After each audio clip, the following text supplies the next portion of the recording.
18, verse 29. I know the enemy's playing games. I know he's up to something very devilish. You couldn't be the devil. You couldn't be for real the devil if he didn't do horrible things and say horrible things. You couldn't be the devil if he did not continue to lie and spew venom. And he doesn't do it outside. He does it inside. Everything he does in the household of faith to try and keep the believers from believing. That's what he does, you know. And so I expect him to do the kind of things that he does. But I've got something for that silly rabbit.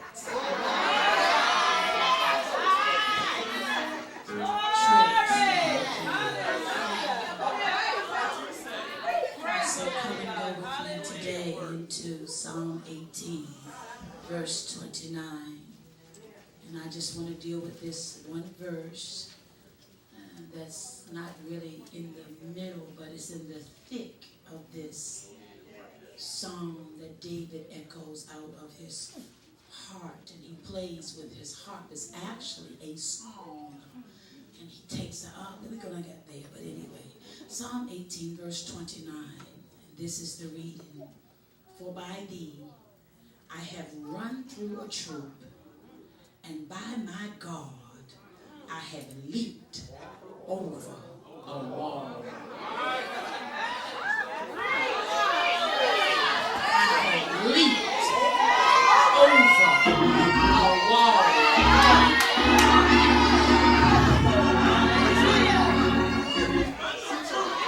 Look at somebody and tell them, God brought me out victorious.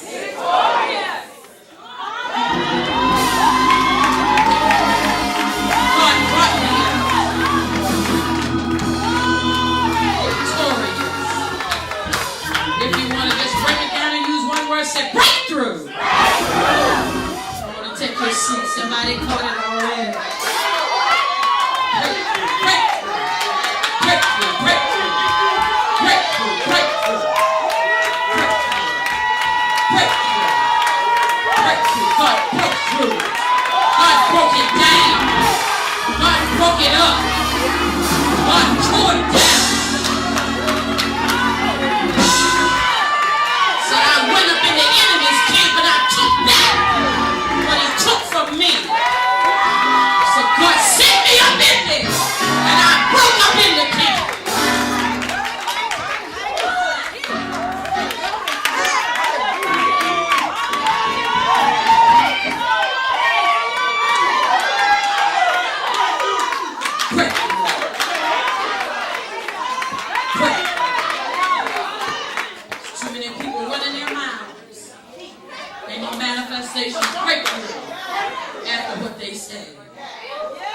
David said, God gave me breakthrough. Here, this psalm is said to be the summary of the history of David's life.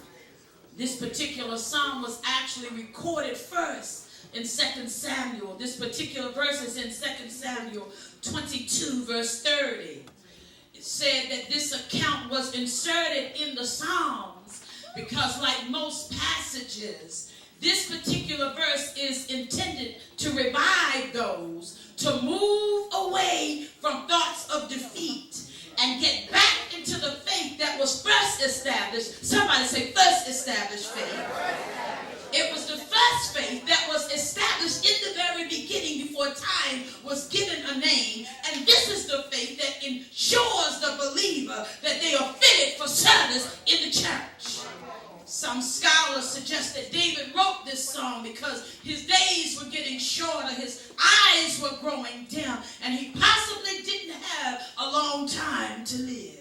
But I'm persuaded after having talked to David that David wrote this song, which is the subject of our text, because he was thoroughly convinced that when he looked back as far as he could, when he looked back and he remembered the bear and the lion that he broke down, when he looked back and he remembered when he stood up on the hill and sized the lion up, and he said from the top of the hill he looked real small, and he began to run down and bum rush him. Y'all ain't hearing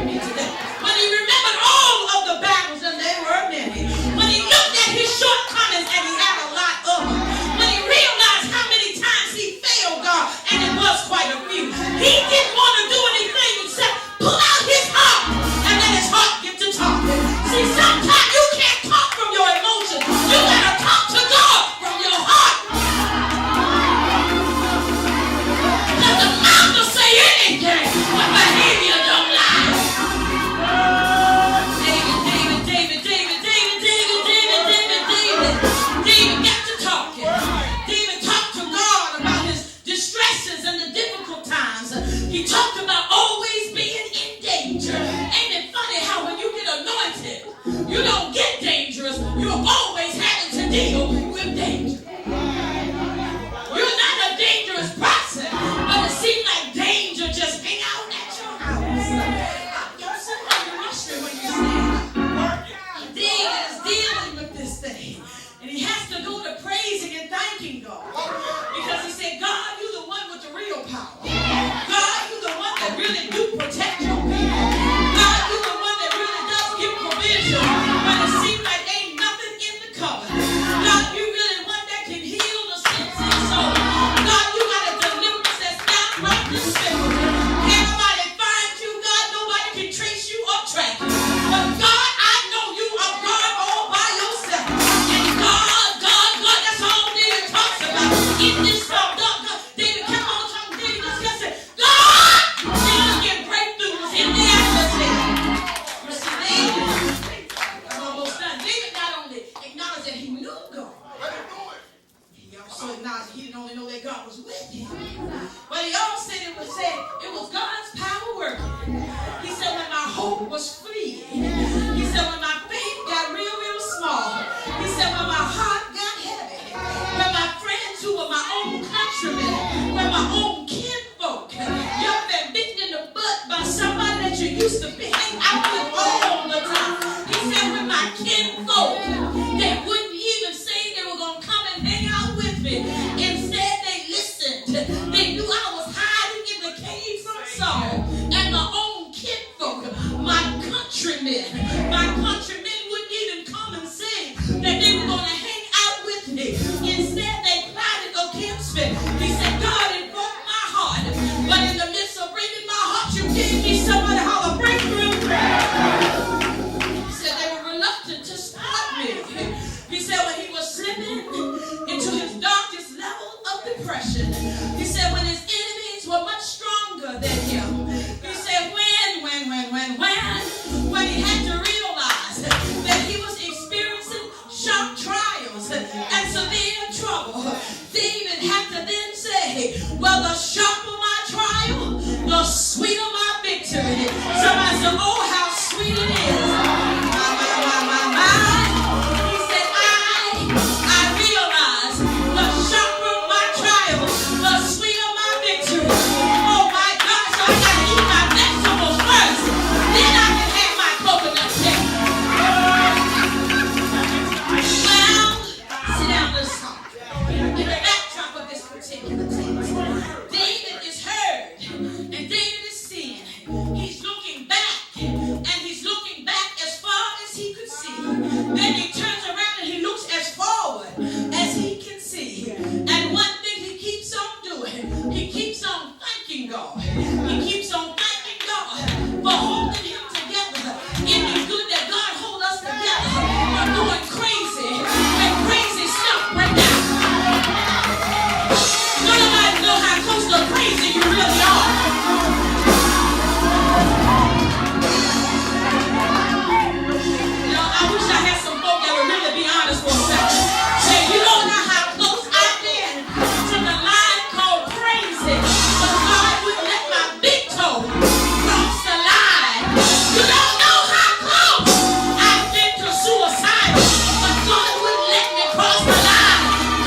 gonna break. Y'all ain't hearing me today. I said, hear it one more time, the brick gonna break. Y'all ain't hearing me today.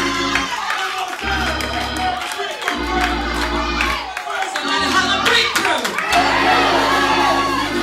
I talked today. I had to ask you some serious questions. Because I wanted to know, when I leave, where can I go? I didn't say if, I said when I'm out of here, where can I go? I want to shine on my door and say, I heard you the first time. So you ain't got to rub my nose. God bless you, I receive it. I had to talk today because I had to get some clarity about this thing. Because I've been saved most of my life. I ain't saying I lived a saved life. I said I've been saved most of my life. You telling me I gotta keep to it. God said hit the brick. One more time. Today was verse 29.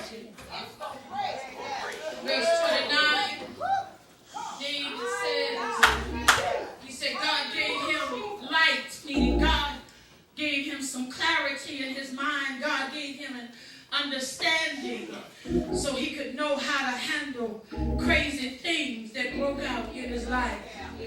God gave him some understanding of why his life, the way it was, how you going to be anointed. You out in the field taking care of your daddy's sheep, and man of God ain't got nothing else to do but come and mess with you and put oil on you and tell you and prophesy and speak this thing in your life. And from the day he starts speaking, all hell breaks out in your life. Your brothers call you a runt and tell you you ain't even big enough to come in the army. What you do, you just came to bring us some lunch because you ain't even big enough to be in the battle. And you find everybody got to find a problem with you. I'm talking about myself. I really don't care too much. You're finding that you're trying your hardest, and David sees that he's experienced near-death experience. He said, this job that God now done called me to do and done everything but killed me. I got enemies all around me, and I'm being confronted by them. They don't just sit on the sideline no more. Now they're sending wolf tickets by another company of folk. Y'all ain't trying to get my David said, I need to know how to have the power to bear down, to buckle down, to hold on to my seatbelt, to hold on to my helmet. He said, I need to know how to hold on while I'm going up. Y'all ain't here. He said, I want to know how to hold on while I'm going up. But God gonna get me over the enemy's wall. God gonna get me over.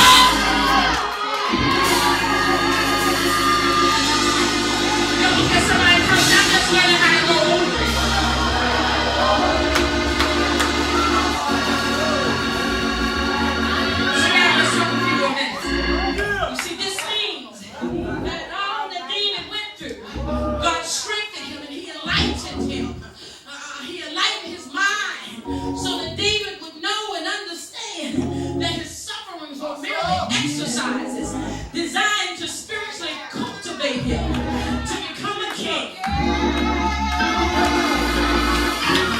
You gotta realize what you're being cultivated. You didn't catch it. You gotta realize what you're being cultivated. Minister Mel got it. Somebody dance with her in the back. Since you realize what you're being cultivated for.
See, he was being cultivated in an area where nobody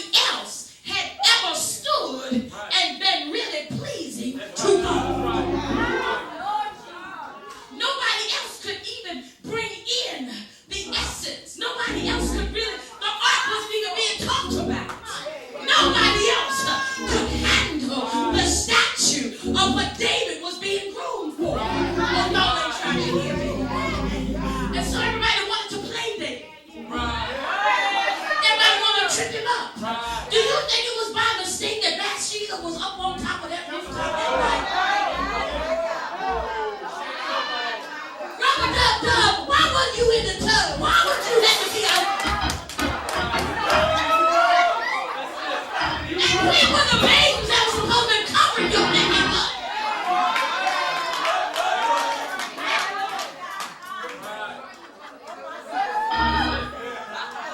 You weren't even supposed to be on the rooftop just because the king might come out.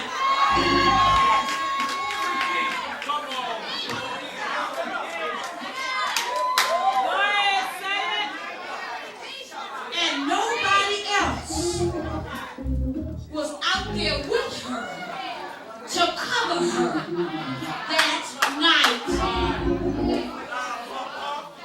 Y'all sit down, I'm gonna sit down. But when you're being cultivated,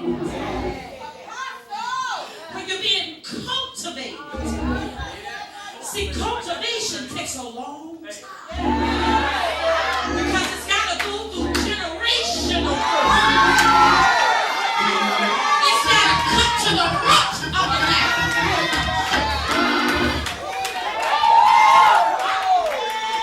Because you can't put your mama now on your ministry. You can't put your deadbeat daddy in the midst of what God has declared is divine.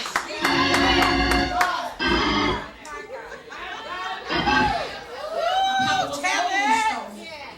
Wherever he laid his hat, that was his role. I couldn't break that into ministry. I couldn't break my mother's anger into ministry.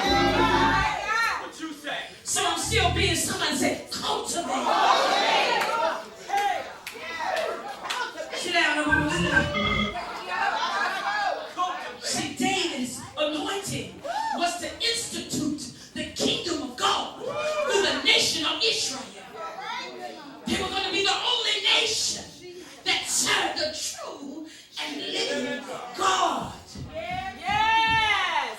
That's why Ishmael's kids have always been there. Because Isaac.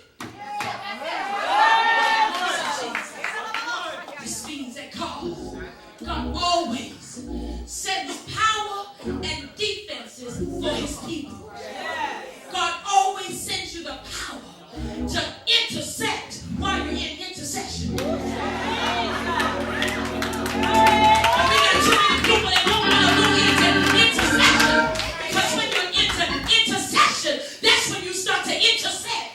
That's when you start hearing what your enemy is plotting.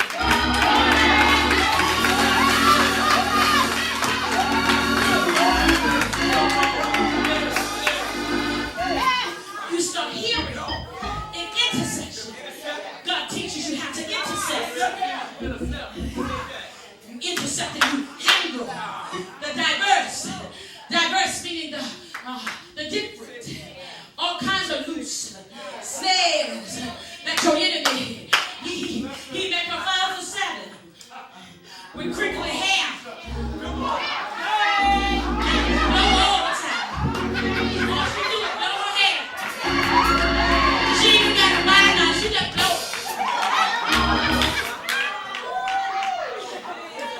6'3".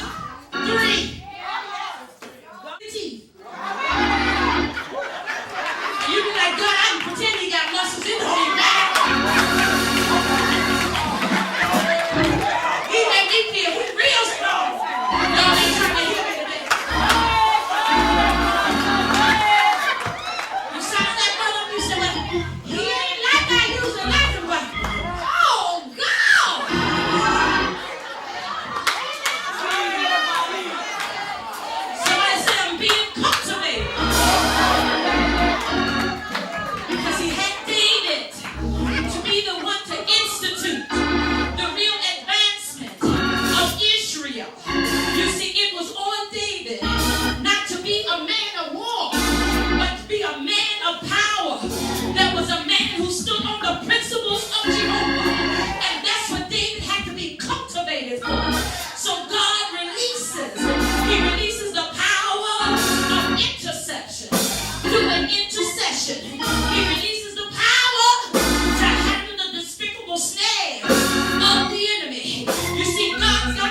came out.